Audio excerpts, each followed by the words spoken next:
বন্ধুরা নমস্কার, আপনারা কেমন আছেন? আমরা ভালো আছি। আজকে রান্না করতেছি পিস্তা আলু দিয়ে, এই যে শিং মাছ দিয়ে রান্না করতেছি একটা তরকারি। তাহলে আপনারা দেখতে থাকেন কিভাবে রান্না করি। মাছটা কষাই নেই।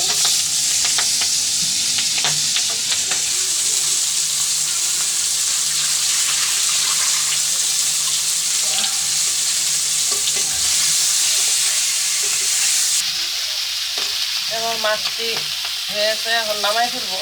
মাছটি কষানো হয়ে গেছে। শিং মাছটি দিয়ে নিলাম, জিরাটি দিয়ে দিলাম, পেস্টটি দিয়ে দিলাম। পেস্টটি একটু কষা একটু লাল লাল হইলে আনাই দিব।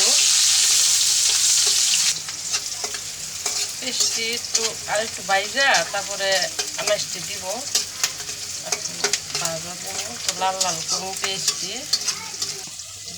আনাজটি দিয়ে দিলাম, পেস্ট একটু লাল হয়ে গেছে, হালকা ভাজা হয়েছে।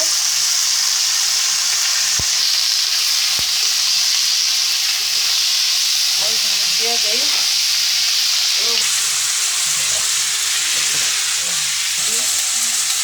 লবণ, তারপর হচ্ছে হলুদ মরিচ থাকি সব দিয়ে দিলাম, একটু ধনিয়া গুঁড়া দিলাম।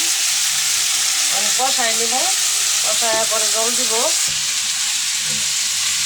কষাই নিই,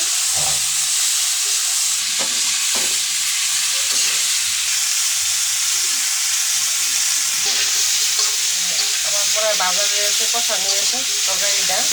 এবং জল দিয়ে দিব তরকারিটায়।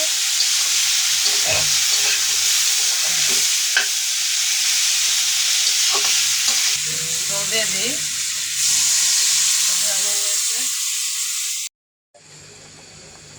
আমার তরকারিটা জল দিছি যে বলকা এসে পড়ছে।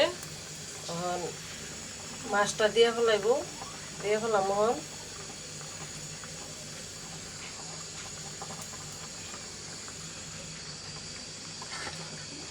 মাছটি দিয়ে লাই, মাছ দিয়ে একটু জাল দিব, তারপরে মশলা দিয়ে নামায় ফেলবো।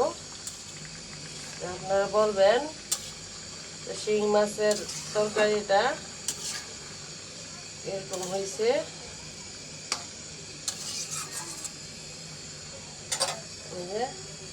তরকারিটা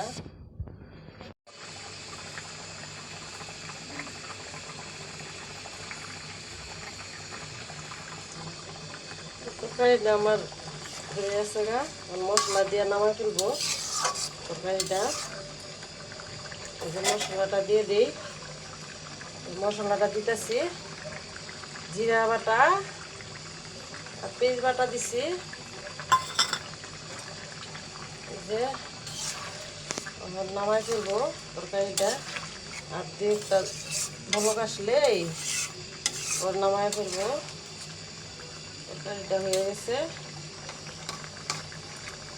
এবার বেশি মশলা দিয়ে জাল দিই না, মানে দু একটা বলক আসে নামাই এলি তরকারি।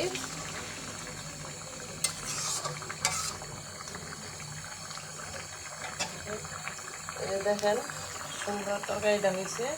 তো বলবেন এরকম হয়েছে শিং মাছের তরকারিটা। উস্তা আলু দিয়ে নামাই ফেলবো।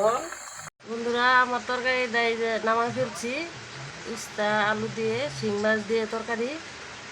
আপনারা দেখবেন কিরকম হয়েছে, বলবেন, আমাদের পাশে থাকবেন। আপনাদের ধন্যবাদ।